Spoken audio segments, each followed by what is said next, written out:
أما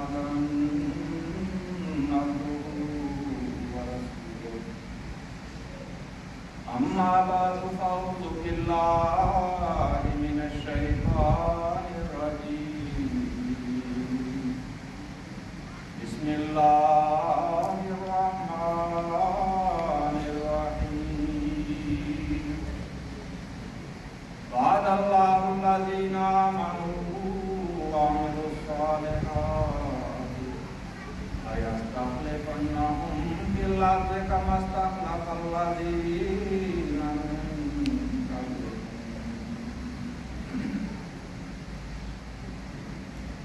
پاکستان کو آج یہ ارشاد ہوا ہے کہ خلافت سے مضبوط تعلق ہماری بقا اور ترقی کا راز ہے. اس کے بارے میں آپ دوستوں کے سامنے کچھ عرض کریں. جہاں تک خلافت کے ساتھ بقا اور ترقی کا تعلق ہے، یہ ایک ایسا مضمون ہے جس کی گواہی خدا نے قرآن میں دی ہے اور رسول پاک صلی اللہ علیہ وسلم نے حدیث میں بیان فرمایا ہے. اور اس کے علاوہ جو خدا رسول پر ایمان لانے والے ہیں لیکن آج خلافت کے منکر ہیں، وہ بھی اس بات کا اقرار کرنے پہ مجبور ہیں کہ خلافت کے بغیر ترقی نہیں ہو سکتی، خلافت کے بغیر ہماری بقا نہیں ہے. جہاں تک اللہ تعالیٰ کی ذات کا تعلق ہے، ابھی جو آیات تلاوت کی گئی تھی تلاوت قرآن کریم میں، اس میں آخری آیت سورہ نور کی آیت نمبر 56 تلاوت کی گئی تھی کہ بعد اللہ الذین آمنوا منکم وعملوا الصالحات لیستخلفنہم فی الارض. کہ اللہ کا یہ وعدہ ہے کہ تم میں سے جو بھی ایمان اور عمل صالح کرے گا، یہ دو شرطیں ہیں، تو خدا وعدہ فرما رہا ہے کہ میں انہیں خلافت ایسے ہی عطا کروں گا جیسے پہلے لوگوں کو عطا ہوتی رہی. اس کا فائدہ کیا ہوگا؟ ترقی اور بقا کی ضمانت کیا ہے؟ کہ بقا کے لیے اور ترقی کرنے کے لیے کن چیزوں کی ضرورت ہوتی ہے؟ انسان کو مضبوطی کی ضرورت ہوتی ہے، تمکنت کی ضرورت ہوتی ہے، اور پھر اس بات کی ضرورت ہوتی ہے کہ اگر اس کا کوئی خوف پیدا ہو تو وہ خوف امن میں تبدیل ہو جائے. پھر اگلی بات یہ ہے کہ اس کا کوئی خیال رکھنے والے موجود ہیں اور اس کو اپنی ضروریات کے لیے در در مختلف قسم کے خداؤں کے در پہ ٹھوکریں نہ کھانی پڑے، جگہ جگہ اس کو سجدہ ریز نہ ہونا پڑے دنیا کے سامنے. وہ صرف ایک خدا کے سامنے اس کو سجدہ ریز ہونے کی ضرورت ہے. ان ساری باتوں کا وعدہ خدا تعالیٰ نے خلافت کے وعدے کے ساتھ ہی عطا فرما دیا ہے کہ میں تم سے خلافت کا صرف وعدہ نہیں کر رہا، اس بات کا بھی وعدہ کر رہا ہوں کہ جب میں تمہیں خلافت عطا کروں گا تو تمہیں تمکنت بھی عطا کروں گا، مضبوطی بھی عطا کروں گا. دنیا تمہیں اکھیڑنے کی جتنی چاہے کوشش کر لے وہ اس میں کامیاب نہیں ہوگی. اگر کوئی خوف تمہارے لیے پیدا کیے جائیں گے تو وہ خوف امن میں تبدیل کر دیے جائیں گے.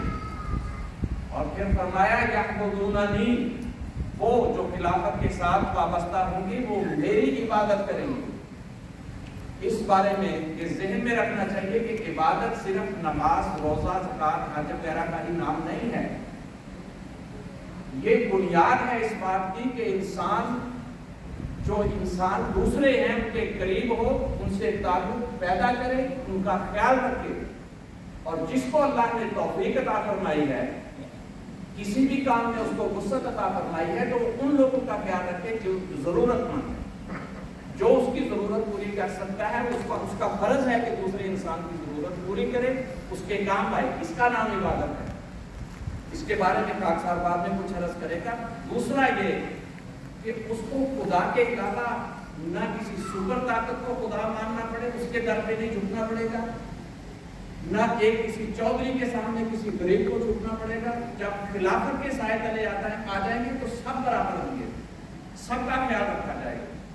تو یہ بنیادی چیز جو ترقی کے لیے چاہیے کہ خدا تعالیٰ نے اس آیت کے اندر ہی وعدہ فرما دیا ہے اور پھر حضرت اقدس مسیح موعود علیہ السلام، حضرت اقدس محمد مصطفیٰ صلی اللہ علیہ وسلم فرماتے ہیں کہ یہ وعدہ جو اللہ نے یہاں فرمایا ہے، حضور فرماتے ہیں کہ 2 زمانوں میں یہ پورا ہوگا۔ وہ زمانے کون سے ہیں؟ فرمایا ایک میرے بعد پورا ہوگا اور ایک آخری زمانے میں پورا ہوگا۔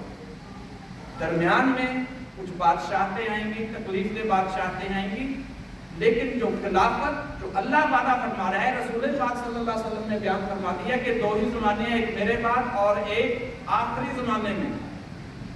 اور آخری زمانے میں کون آئے گا، یہ سوچنے والی بات ہے، کوئی معمولی بات نہیں ہے۔ اس کی عظمت حضور صلی اللہ علیہ وسلم کی اس حدیث سے ہی واضح ہے۔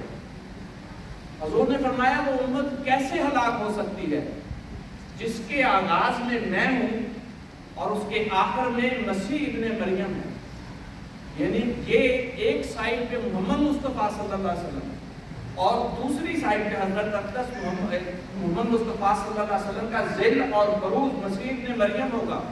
تو یہاں سے یہ اندازہ کرنے کہ اس مسیح ابن مریم کا مقام حضور خود بیان فرما رہے ہیں کہ ایک سائڈ پہ میں حفاظت کر رہا ہوں، دوسری طرف میرا ذل اور بروز مسیح ابن مریم کے روپ میں ظاہر ہوگا، وہ ہوگا، اور ایک خلافت میرے بعد ہوگی، ایک خلافت اس کے بعد ہوگی، اور یہ ترقی کا باعث بنے گی۔ اور اس زمانے میں حالات کیا ہوں گے؟ فرمایا کہ زمانہ خراب ہوا ہوگا، ہر طرف افراتفری ہوگی، ظلم اور ستم ہوگا۔ حضور صلی اللہ علیہ وسلم نے فرمایا فَإِن رَأَيْتَ يَوْمَئِذٍ خَلِيفَةَ اللَّهِ فِي الْأَرْضِ فَالْزَمْهُ، کہ اگر اس دور میں تمہیں اللہ کا خلیفہ نظر آئے تو اس کے ساتھ چمٹ جاؤ۔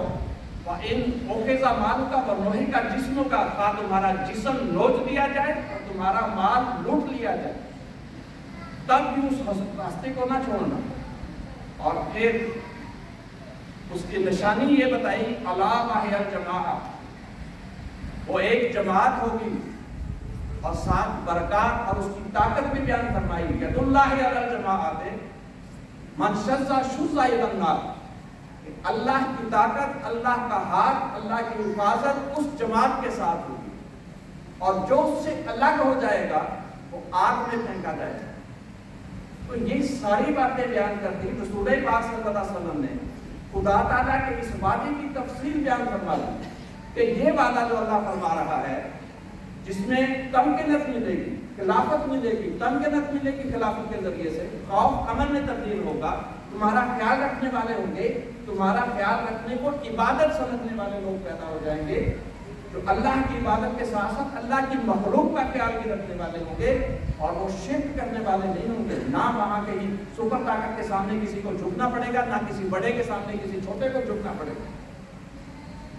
اور فرما دیا کہ وہ ایک جماعت ہوگی، اس کا ایک خلیفہ ہوگا، دکھ اور تکلیفیں ہوں گی، لیکن کامیابی اور ترقی کا راز اسی میں ہے کہ وہ تکلیفیں برداشت کر لینا، وہ دکھ برداشت کر لینا، لیکن اس خلیفہ کی اطاعت سے پیچھے نہ ہٹنا۔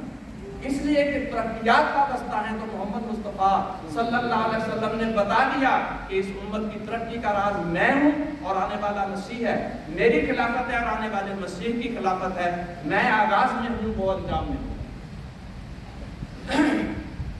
تو یہ وہ حقیقت ہے جس کا انکار آج وہ لوگ جو خلافت کا انکار کر رہے ہیں، جو دکھ دے رہے ہیں، جو تکلیفیں دے رہے ہیں، وہ بھی اس سے مکر نہیں سکتے۔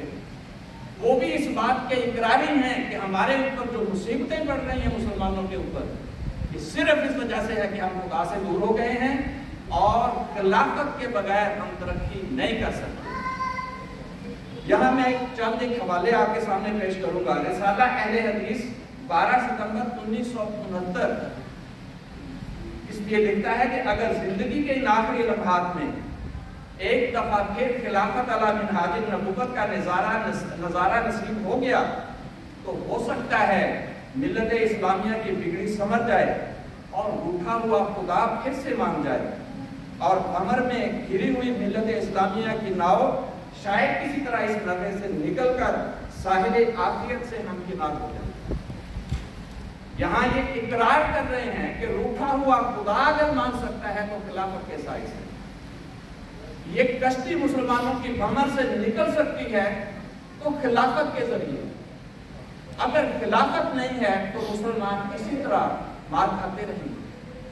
پھر ایک اور صاحب ہیں شاہد بدر فلاحی صاحب، ہفتہ روزہ نئی دنیا دہلی میں لکھتے ہیں کہ خلافت کے بغیر نہ تو دین غالب آ سکتا ہے، نہ عدل و انصاف کا قیام عمل میں آ سکتا ہے، نہ مشرکانہ نظام کا خاتمہ ہو سکتا ہے، نہ نماز کا مکمل قیام ہو سکتا ہے، نہ زکوٰۃ کا پورا نظام نافذ ہو سکتا ہے، نہ نیکی فروغ پا سکتی ہے، نہ برائی ختم ہو سکتی ہے، نہ جمعہ و عیدین کا انتظام ہو سکتا ہے، نہ اللہ اور اس کے رسول کی پوری اطاعت ہو سکتی ہے، نہ مسلمانوں کی حالت درست ہو سکتی ہے، اور خلافت کے بغیر زندگی گزارنا جاہلیت ہے بلکہ جینا ہی درست نہیں۔ خلافت کے بغیر اسلام اپاہج اور لولا لنگڑا ہے۔ یہ ان لوگوں کی آواز ہے جو خلافت کا انکار کر رہے ہیں اور ابھی انتظار کر رہے ہیں کہ خلافت آئے گی۔ ڈاکٹر اسرار احمد صاحب بہت بڑے عالم تھے اور ان کی تحریک کا نام ہی تحریک خلافت۔ وہ اس بات کے ساری زندگی وہ یہ ڈھنڈورا پیٹتے چلے گئے کہ جب تک ہم خلافت کا قیام نہیں کرتے تب تک اسلام زندہ نہیں ہو سکتا اور مسلمان اس جو کار مسلط میں گرے ہوئے اس سے باہر نہیں نکل سکتے۔ علامہ اقبال لکھتے ہیں کہ تا خلافت کی بنا دنیا میں ہو پھر استوار، لا کہیں سے ڈھونڈ کے اسلاف کا قلب و جگر، کہ جو اسلاف کے اندر جس طرح خلافت قائم کی اس طرح جب تک یہ نہیں ہو سکتی، وہ دل پیدا نہیں ہوتے، وہ جگر پیدا نہیں ہوتے، تو پھر یہ مت سمجھیں کہ خلافت کے بغیر ہم زندہ رہ سکتے ہیں یا کامیاب ہو سکتے ہیں۔ تو یہ وہ چیز ہے کہ ہم یہ کہتے ہیں کہ خدا تعالیٰ کے فضل کی برسات ہو گئی ہے، اور یہ بیوقوف ابھی انتظار کر رہے ہیں کہ نہیں ابھی تو بادل ہی نہیں آئے، ہم تو اس بارش سے مستفید ہو چکے ہیں اور یہ ابھی ساون کا انتظار کر رہے ہیں، بس یہ فرق ہے۔ لیکن یہی وہ چیز ہے جو یہ پکار رہے ہیں۔ حضرت مسلم موعود رضی اللہ تعالیٰ عنہ فرماتے ہیں کہ یہ مل چکی ہے، اب اس کی قدر کرو۔ حضور بالکل یہی الفاظ بیان فرماتے ہیں کہ اصل اقامت الصلاۃ بغیر خلیفہ وقت کے نہیں ہو سکتی، اسی طرح اطاعت رسول بھی خلیفہ کے بغیر نہیں ہو سکتی، کیونکہ رسول کی اطاعت کی اصل غرض یہ ہوتی ہے کہ سب کو وحدت کے رشتے میں پرو دیا جائے۔ فرمایا یوں تو صحابہ بھی نمازیں پڑھتے تھے اور آج کل کے مسلمان بھی نمازیں پڑھتے ہیں، صحابہ بھی حج کرتے تھے اور آج کل کے مسلمان بھی حج کرتے ہیں، کہ صحابہ اور آج کل کے مسلمانوں میں فرق کیا ہے؟ فرمایا کہ یہی ہے کہ صحابہ میں ایک نظام کے تابع ہونے کی وجہ سے اطاعت کی روح کمال تک پہنچی ہوئی تھی، لیکن یہ اطاعت کی روح آج کل کے مسلمانوں میں نہیں ہے، کیونکہ اطاعت کا مادہ نظام کے بغیر پیدا نہیں ہو سکتا۔ بس جب بھی خلافت ہوگی اطاعت رسول ہوگی، اگر خلافت نہ ہوگی تو اللہ تعالیٰ فرماتا ہے کہ تمہاری نمازیں بھی جاتی رہیں گی، تمہاری زکوٰۃ بھی جاتی رہے گی، تمہارے دل سے اطاعت رسول کا مادہ بھی جاتا رہے گا۔ اس میں اس بات کو ذہن میں رکھیں، میں کچھ اور قرآن کریم کی آیات سے آپ کے سامنے کھول کر بیان کرنے کی کوشش کروں گا کہ یہ خلافت جس کا وعدہ کیا گیا ہے اور یہ زمانہ کتنا عظیم زمانہ ہے۔ دکھوں اور تکلیفوں کا زمانہ تو ہے، لیکن یہ زمانہ ایسا زمانہ ہے کہ ان دکھوں اور تکلیفوں کے ساتھ ہی دراصل ترقی اور ہماری بقا وابستہ کر دیا خدا تعالیٰ کی ذات میں۔ کہ حضور صلی اللہ علیہ وسلم نے آج سے 1400 سال پہلے دجال کی پیش گوئی کی تھی کہ دجال آئے گا، اور یہ ایک ایسا عظیم فتنہ ہے، رسول پاک صلی اللہ علیہ وسلم فرماتے ہیں کہ اس جیسا فتنہ دنیا میں کبھی نہیں آیا۔ اور صرف یہی نہیں کہ حضور صلی اللہ علیہ وسلم نے ڈرایا، بلکہ حضور نے فرمایا کوئی نبی نہیں گزرا جس نے اپنی قوم کو اس آخری زمانے میں آنے والے دجال سے نہ ڈرایا۔ اگر حضرت آدم سے لے کے حضرت اقدس محمد مصطفیٰ صلی اللہ علیہ وسلم تک ہر نبی نے اپنی قوم کو اس دجال سے ڈرایا، تو اس کا مطلب ہے کہ بہت بڑا فتنہ تھا جس کا ہمیں سامنا کرنا تھا، اور اس فتنے کو فرمایا مسیح ابن مریم کے ہاتھ سے قتل ہوگا۔ اور اس سے بچنے کے لیے جو آیات بتائی، جو علاج بتایا، تو فرمایا کہ جو کوئی اس زمانے میں سورہ کہف کی پہلی 10 آیات اور آخری 10 آیات کی تلاوت کرتا رہے گا وہ اس کے فتنے سے اس کے شر سے محفوظ رہے گا۔ اب جو سیانہ بندہ ہوتا ہے وہ مریض کے سرانے اگر دوائی رکھی ہو تو دوائی کا پتہ دیکھ کے وہ سمجھ جاتا ہے کہ بیماری کیا ہے۔ جب ان آیات کو دیکھتے ہیں تو ان آیات میں اللہ تعالیٰ ابتدائی 10 آیات کے اندر 2 ہی گروہوں کا ذکر فرما رہا ہے۔ فرمایا کہ یہ کتاب اللہ تعالیٰ نے اتاری ہے، تمام تعریفیں اس ذات کی جس نے یہ کتاب اتاری، کیوں؟ اس لیے کہ تاکہ وہ ڈرائے لِيُنذِرَ بَأْسًا شَدِيدًا مِن لَدُنْهُ، سخت عذاب سے ڈرائے، وَيُبَشِّرَ الْمُؤْمِنِينَ، اور مومنوں کو بشارت دے۔ کون سے مومن؟ الَّذِينَ يَعْمَلُونَ الصَّالِحَاتِ، وہ مومن جو ایمان کے ساتھ عمل صالح بھی کرتے ہیں۔ اب میں نے عرض کیا کہ خدا کا وعدہ کیا ہے کہ جو ایمان اور عمل صالح کرے گا میں اس کو خلافت عطا کروں گا، اور اللہ کا وعدہ کسی انسان کے وعدے کی طرح نہیں جو ٹل جائے گا، پیشگوئیاں ٹل سکتی ہیں، وعدہ نہیں ٹلا کرتا۔ فرمایا ان اللہ لا یخلف المیعاد، خدا تعالیٰ تو وہ ہستی ہے جو وعدہ خلافی اس سے کبھی سرزد نہیں ہو سکتی۔ اور یہاں اللہ وعدہ فرما رہا ہے کہ جو ایمان اور عمل صالح کرے گا، ایمان لائے گا، اس کے ساتھ نیک عمل کرے گا، میرا وعدہ ہے اس کو خلافت عطا کروں گا۔ تو جب یہاں دجال کے بارے میں بیان شدہ آیا تو حضرت اقدس محمد مصطفیٰ صلی اللہ علیہ وسلم نے فرمایا تھا کہ وہ علاج ہوگا، وہ علاج پڑھتے ہیں تو یہاں اللہ تعالیٰ فرما رہا ہے کہ یبشر المؤمنین الذین یعملون الصالحات، کہ اس زمانے کا حال بیان کر دیا کہ بشارت ہے ان مومنوں کے لیے جو ایمان کے ساتھ عمل صالح کریں گے۔ دوسرے لفظوں میں بشارت ہے خلافت کے ساتھ وابستہ گروہ کے لیے۔ وَيُنذِرَ الَّذِينَ قَالُوا اتَّخَذَ اللَّهُ وَلَدًا، اور خدا تاکہ ڈرائے ان لوگوں کو جو اللہ کا بیٹا قرار دے رہے ہیں۔ یہاں واضح کر دیا کہ دجال کون ہے اور دجال کا مقابلہ کرنے والے کون ہیں۔ دجال وہ ہے گویا کہ جو اللہ کا بیٹا قرار دے رہے ہیں، ان کے کی وجہ سے پوری دنیا فتنے میں مبتلا ہو، اور باقی دجال کی نشانیاں جو ان قوموں کے اندر پوری ہوں۔ اور اس کے مقابل پر فرمایا وَيُبَشِّرَ الْمُؤْمِنِينَ الَّذِينَ يَعْمَلُونَ الصَّالِحَاتِ، کہ ایمان اور عمل صالح کرنے والے مومنوں کو بشارت ہو کہ اللہ تعالیٰ تائید اور نصرت ان کے ساتھ ہے۔ ایمان اور عمل صالح کرنے والے کون ہیں؟ وہی جن کو خدا نے خلافت کا وعدہ عطا فرمایا۔ تو یہاں اس کا مطلب کیا ہوا؟ مطلب یہ کہ حضرت مسیح موعود علیہ السلام کے ہاتھ سے جو دجال کے قتل کی بنیاد رکھی گئی ہے، قتل کا ذکر حضرت اقدس محمد مصطفیٰ صلی اللہ علیہ وسلم نے فرمایا۔ اس کا مطلب یہ تھا کہ مسیح موعود آئے گا، وہ دجال کے قتل کی بنیاد رکھ دے گا۔ قتل سے مراد اس کے دلائل کو توڑنا ہے، وہ جس میں ان کے دین کی زندگی ہے اس زندگی کو ختم کرنا ہے، نہ کہ جسمانی طور پر قتل کرنا۔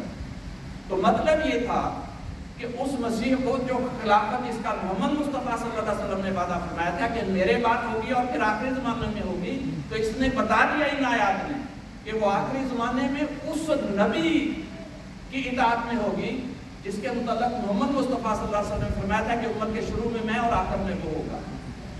کیوں کہ دجال کا مقابلہ اگر اس نے قتل کرنا ہے تو اس کے ساتھ ایمان اور عمل صالح کی تو قرآن کریم کی یہ آیات بیان کر رہی ہیں کہ اس کا مطلب ہے کہ اس کے بعد پھر خلافت قائم ہو جائے گی۔